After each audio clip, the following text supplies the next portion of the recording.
Hello students, कैसे हैं आप सब। आई होप आप सब बहुत अच्छे होंगे और बहुत अच्छे से पढ़ाई भी कर रहे होंगे। देखिए, लास्ट वीडियो में हम लोगों ने डाई हाइब्रिड क्रॉस को बहुत अच्छे से समझ लिया था और आई होप आपको बहुत अच्छे से समझ में आ गया होगा। अगर समझ में आ गया है तो प्लीज़ यस करिए कमेंट सेक्शन में, और नहीं समझ में आया तो डाउट पूछिए, मैं कोशिश करूँगी आपके डाउट्स क्लियर करने की। ओके जी, तो देखिए, जो लास्ट वीडियो में हम लोगों ने डाई हाइब्रिड क्रॉस पढ़ा था तो उसमें हम लोगों ने क्या पढ़ा था कि मेंडल ने क्या किया था, 2 कैरेक्टर लिए थे, ठीक है, या फिर हम कह सकते हैं कि 4 ट्रेट लिए थे। ओके जी, तो कंफ्यूज नहीं होना है, ठीक है। एनसीईआरटी आपको कहीं बार धोखा देने की कोशिश करेगी, आपको परेशान करने की कोशिश करेगी, बट हमें एनसीईआरटी के धोखे में नहीं आना है। 2 कैरेक्टर बोले या 4 ट्रेड बोले, बात एक ही है, ठीक है स्टूडेंट्स। तो देखिए, जो इंडिपेंडेंट असॉर्टमेंट है, लॉ ऑफ इंडिपेंडेंट असॉर्टमेंट है मेंडल अंकल का, वो बेस है हमारे डाई हाइब्रिड क्रॉस के ऊपर, ठीक है। जो मोनो हाइब्रिड क्रॉस हमने पढ़ा था स्टूडेंट्स, मोनो हाइब्रिड क्रॉस, इस पे कौन कौन सा लॉ थे, एक तो लॉ ऑफ डोमिनेंस था एंड लॉ ऑफ सेग्रीगेशन, ठीक है स्टूडेंट्स। तो ये 2 लॉ हमने इसमें देखे थे मोनो हाइब्रिड क्रॉस पे जो बेस थे। डाई हाइब्रिड क्रॉस पे बेस है इंडिपेंडेंट असॉर्टमेंट, ठीक है स्टूडेंट्स। देखिए, अब जो ये इंडिपेंडेंट असॉर्टमेंट वाला लॉ है ना, बहुत आसान है, बस आपको ध्यान से सुनना है क्योंकि आपने डाई हाइब्रिड क्रॉस बहुत अच्छे से कर लिया, अब घबराने की कोई बात नहीं है। देखिए, ये क्या है, एक तो एक्सपांड फॉर्म है लॉ ऑफ सेग्रीगेशन का। लॉ ऑफ सेग्रीगेशन के अंदर ये कहा, सबसे पहले तो एक कैरेक्टर को लेके बात की गई थी। दूसरी चीज़ इसमें कही गई थी कि जब पेरेंट्स से प्रोजेनी के अंदर कोई कैरेक्टर ट्रांसफ़र होगा तो जो एलील्स हैं वो गैमीट्स के अंदर सेपरेट आउट होके, मियोसिस के थ्रू सेपरेट होके जो हैं वो पास ऑन होंगे। मतलब एक दूसरे से कनेक्टेड नहीं होंगे कि इसमें अगर जैसे 2 कैरेक्टर हैं, मान लीजिए ये कैरेक्टर्स हैं, तो ऐसा नहीं है कि जैसे मान लीजिए पेरेंट्स में, एक सेकेंड, देखिए, मान लीजिए अगर ऐसा कुछ दे रखा है तो ऐसा हो सकता है कि ये भी आ जाए और ये भी आ जाए, ठीक है। मतलब दोनों कैरेक्टर आने की संभावना है पूरी, ठीक है स्टूडेंट्स।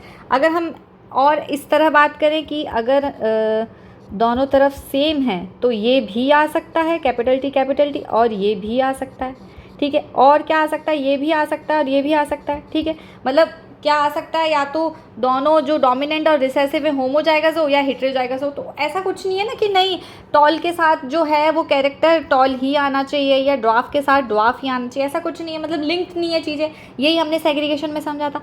सेम बच्चा इंडिपेंडेंट असॉर्टमेंट में। देखिए, इंडिपेंडेंट असॉर्टमेंट के अंदर क्या है, 2 कैरेक्टर लिए गए हैं। जैसे जो डाई हाइब्रिड क्रॉस के अंदर हमने 2 कैरेक्टर लिए थे, वही कैरेक्टर हम ले लेते हैं, ठीक है। एक तो लिया था हमने राउंड और रिंकल्ड, एक कैरेक्टर तो हमने ये शीड का शेप लिया था, और एक कलर लिया था सीड का, येलो एंड ग्रीन। तो ऐसा नहीं है ना कि राउंड के साथ जो है वो येलो ही कलर आएगा क्योंकि दोनों डोमिनेंट, नहीं, राउंड के साथ ग्रीन भी आ रहा है, राउंड के साथ येलो भी आ रहा है, तो रिंकल के साथ येलो भी आ रहा है, ग्रीन भी आ रहा है, ठीक है ना। ऐसा एक दूसरे से ही इंडिपेंडेंट है इनका, ना राउंड का येलो से कोई लेना देना है, ना राउंड का रिंकल से कोई लेना देना है, ना ग्रीन से लेना देना है, इनका एक दूसरे से किसी से कोई लेना देना नहीं है, ठीक है। जिसकी जो मर्जी हो वो उस गैमीट में जाएगा, वो उस प्रोजेनी में पास ऑन होगा। इनका आपस में किसी का कोई ऐसे लिंक नहीं है आपस में, ठीक है। आगे हम लिंकेज पढ़ेंगे तो उसमें आपको चीज़ें और आसानी से समझ में आएंगी कि कैसे क्या लिंकेज नहीं है, कैसे क्या हो सकता है, ठीक है स्टूडेंट्स। तो आपको आई होप ये चीज़ समझ में आ गई होगी कि इंडिपेंडेंट असॉर्टमेंट का मतलब है जो एक कैरेक्टर है वो दूसरे कैरेक्टर से कम्प्लीटली इंडिपेंडेंट है, या फिर अगर हम एनसीईआरटी के कन्फ्यूज़न लैंग्वेज में कहें तो हम कह सकते हैं कि जो चारों ट्रेट्स हैं वो एक दूसरे से इंडिपेंडेंट हैं। कोई सा भी ट्रेट कहीं भी किसी भी जनरेशन में आ सकता है। आई होप आपको ये चीज़ समझ में आ गई होगी। अब देखिए, लैंग्वेज में फटाफट से समझ लेते हैं कि एनसीईआरटी ने हमें क्या धोखा देने की कोशिश करी है, ठीक है जी। देखिए, genes do not influence each other with regard to the sorting of alleles into gametes, ठीक है। मतलब जीन्स कभी भी एक दूसरे को इन्फ्लुएंस नहीं करते हैं। वो सेम बात की, जैसे यहाँ पर एक कैरेक्टर के 2 ट्रेट होते हैं तो एक जीन के 2 एलील होते हैं, ये आप लोगों को बहुत अच्छे से पता है। तो यहाँ पे 2 जीन हो गए, एक जीन हो गया हाइट के लिए, सॉरी कलर के लिए, सीड का कलर था, ठीक है। एक जीन था हमारा सीड का शेप, ठीक है। ये क्या है, सीड के कलर एंड सीड के शेप। तो 2 जीन हो गए, तो दोनों जीन के दोनों एलील्स, 2 एलील्स हो गए। तो क्या है, ये एलील्स आपस में एक दूसरे को इन्फ्लुएंस नहीं करेंगे। And every possible of combination alleles for every gene is equally likely to occur. जो पॉसिबिलिटी होगी कि मतलब ये 1, ये 2, ये थर्ड, ये फोर्थ, ऐसे अगर हम नंबर दे देते हैं तो हम ये कह सकते हैं कि 1/4 के साथ भी आ सकता है, 2/3 के साथ भी आ सकता है। जितनी पॉसिबिलिटीज़ हैं वो हमें देखने को मिलेगी, जैसा कि हमने डायहाइब्रिड क्रॉस में देखा था। ओके स्टूडेंट्स, देखिए segregation at one locus is independent of another locus, ठीक है। मतलब क्या है कि क्या कहना चाह रहे हैं, लोकस आप लोगों को बहुत अच्छे से पता है कि जैसे ये क्रोमोजोम होता है, ठीक है। अगर हम एक ही क्रोमोज़ोम की बात कर रहे हैं कि अगर एक ही क्रोमोज़ोम पे हम जो है एलील्स की बात कर रहे हैं तो ये क्या होने चाहिए, दूर दूर होने चाहिए। तो क्या लिंक होने की संभावना कम हो जाएगी और दोनों सेपरेटली पास ऑन हो सकते हैं एक जनरेशन से दूसरी जनरेशन के अंदर। अब आप जब लिंकेज पढ़ेंगे तो ये चीज़ें आप आसानी से समझ पाएंगे, बट अभी आप इतना समझिए कि ये जो लोकस पे अगर कोई एलील है तो इसका इस लोकस पे जो एलील्स हैं इनसे कोई लेना देना नहीं है, सब अपने अपने अलग अलग जाते हैं, ठीक है। बात समझ में आ रही है, ठीक है। क्योंकि आगे जाके इन क्रोमोजोम्स का भी जो क्रोमेटिड्स हैं ये सेपरेट होते हैं, इन पे एलील ऐसे रहते हैं, फिर ये पास ऑन होते हैं, ठीक है स्टूडेंट्स, ठीक है।